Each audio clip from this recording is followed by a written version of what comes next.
ये India alliance वाले कितनी नफरत से भरे हुए हैं, ये इनके मैनिफेस्टो में भी नजर आता है। कांग्रेस के मैनिफेस्टो में तो बंटवारे की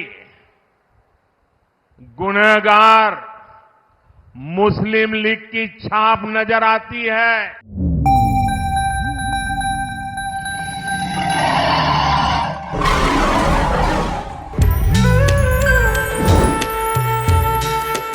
नमस्कार मित्रों, उदय इंडिया डिजिटल में आप सबका बहुत बहुत स्वागत है। मैं हूं दीपक कुमार रथ और इंडिया थिंग्स जो मेरा रेगुलर कलम है, आज मैं चुनाव से कुछ जुड़े हुए बातें रखूंगा। आप सबको मालूम है कि प्रधानमंत्री मोदी कांग्रेस की घोषणा पत्र के बारे में जो कह रहे हैं उसमें सच्चाई की झलक है।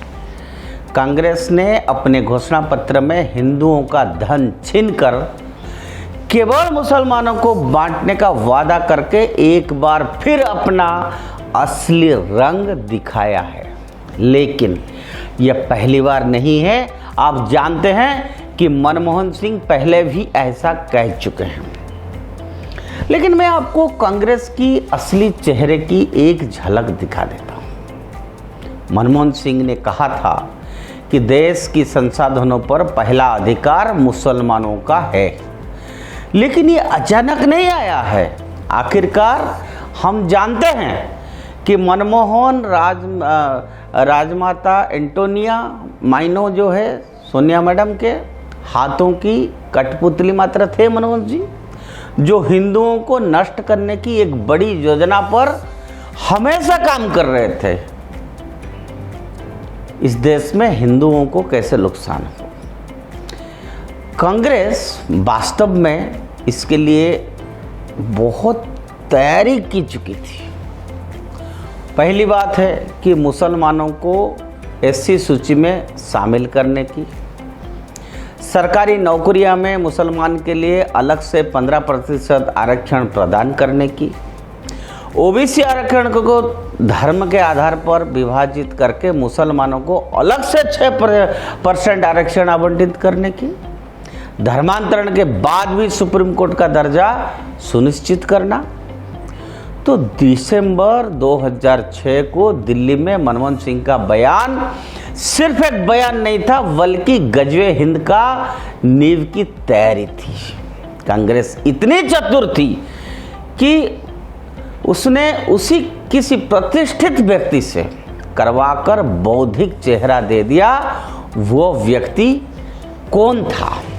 वो थे सेवानिवृत्त मुख्य न्यायाधीश और बाद में कांग्रेस में राज्यसभा के सांसद रहे रंगनाथ मिश्रा। वो उसी समय अपने रिपोर्ट तैयार कर रहे थे कि मुसलमानों में भी जातियां और उपजातियां हैं, इसीलिए उन्हें भी सुप्रीम कोर्ट का माना जाना चाहिए और सुप्रीम कोर्ट सूची में आरक्षण दिया जाना चाहिए। यह भी सिफारिश की गई थी। यदि कोई एससी इस्लाम ईसाई धर्म अपनाता है तो भी उससे एससी माना जाना चाहिए।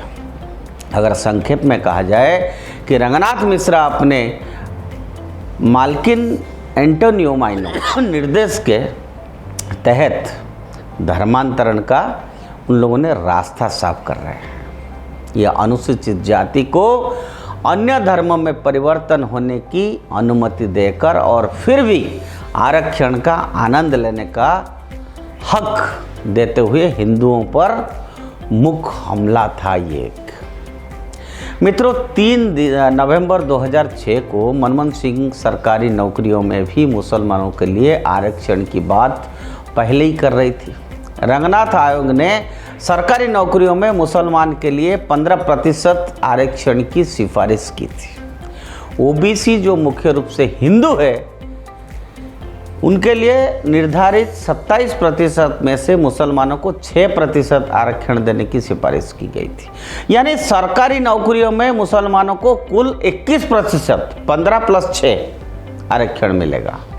और उसके अनुसार एक मुख्य न्यायाधीश ने की थी, जो जानते थे कि धर्म के आधार पर आरक्षण की अनुमति नहीं है। मैं रंगनाथ मिश्र जी की बात कर रहा हूँ। तो कांग्रेस क्या करने की कोशिश कर रही थी, ये कोई छुपा हुआ नहीं है, बड़ा सरल है, सिंपल है। एक ऐसा परिस्थितिकी तंत्र इकोसिस्टम जो है उन्होंने बनाया जहां नौकरशाही और न्यायपालिका जैसे सभी महत्वपूर्ण पद पर केवल मुसलमान ही प्रमुख हो।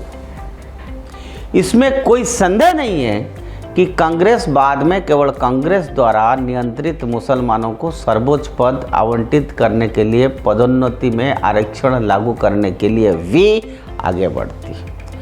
अब इतने के बाद भी यदि आप परिणामों की गंभीर प्रकृति को नहीं समझेंगे तो क्या कहा जाए।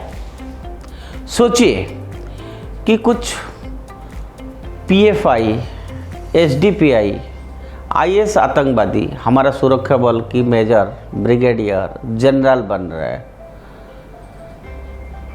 तो कांग्रेस की ये योजना थी। अब विषय पर वापस फिर से आते हैं। मनमोहन सिंह के बयान से ठीक 1 महीने पहले सच्चर कमेटी की रिपोर्ट आई थी जिसमें झूठा दावा किया गया था कि मुसलमानों की हालत दलितों से भी बदतर है। एक तरफा मुसलमान आरक्षण का मंच तैयार किया गया और फिर मनमोहन सिंह ने हुंकार भरी। अगर कांग्रेस की ये चाल सफल हो जाती तो सीधा नुकसान देश के सबसे वंचित एससी, एसटी और ओबीसी को होता और सौभाग्य से भाजपा और अन्य विपक्षी दलों के उग्र विरोध के कारण यह सफल नहीं हो सका, जो अपने मुसलमान वोट आधार को कांग्रेस के पीछे एकजुट नहीं होने दे सके। तो यह सिर्फ मनमोहन सिंह का बयान नहीं था, इसको हमको समझना पड़ेगा। ये सच्चर और रंगनाथ आयोग को लागू करने के पहले हिंदुओं के रिएक्शन का परीक्षण करने का एक प्रयास था। ये प्रयास था गजवे हिंद लागू करने का, अपना वोट बैंक को सुरक्षित करने का, धर्मांतरण को बढ़ावा देने का, हिंदुओं को चोट पहुंचाने का, जिहादी इकोसिस्टम को स्थापित करने का। कांग्रेस का वर्तमान घोषणा पत्र हिंदुओं को नष्ट करने का एक और प्रयास है, लेकिन इस बार एक वामपंथी एजेंडा के माध्यम से, ताकि अज्ञानी हिंदुओं को यह भी समझ ना आए कि कांग्रेस की सत्ता में आने पर उन पर क्या असर पड़ने वाला है। कांग्रेस अल्पसंख्यकों के बीच धन के पुनर्वितरण का उल्लेख कर रही है, लेकिन आश्वस्त है कि इसमें SC, ST, OBC, Sikh, Jain, बौद्ध या यहाँ तक कि ईसाई भी शामिल नहीं है। ये हिंदुओं से कड़ी मेहनत से अर्जित धन ले रहे हैं और केवल मुसलमानों के बीच मुफ्त वितरित कर रही है। और इसीलिए ज़रूरी है कि आप अपने आंखें खोलो भाई, इस देश के नागरिकों।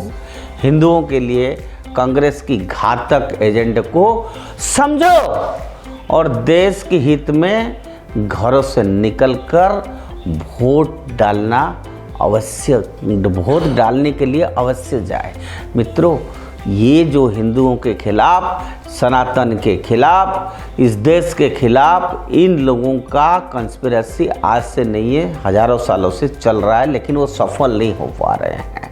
वो बार बार वोट के नाम पर राजनीति कर रहे हैं, समाज को बांट रहे हैं। अभी समय आया है, लोकसभा इलेक्शन चल रहा है। मित्रों, आप सब लोग इस बात को जरूर समझिए। इसीलिए हमने उदय इंडिया के माध्यम से ये बड़ा सीरियस बात है आपके सामने रखा है। आप इस बात को समझो और अपना विवेक से जाके वोट प्रदान करिए। और ऐसे कूड़ बात सिर्फ आपको उदय इंडिया मीडिया से ही मिलेगा।